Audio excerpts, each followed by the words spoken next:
আজকে অনেক দেরি হয়ে গেছে। এইদিকে বসিয়ে দিয়েছি লাউর খোসা ভাজা। আমাদের বাড়িতে লাউর খোসা খুব ভালোবাসে খেতে।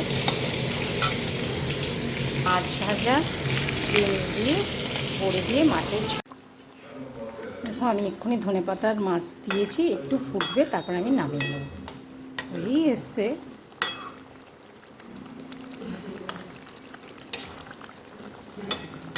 বিনস, আলু আর বড়ি, পাতলাই হবে একদম মাছের ঝোলটা।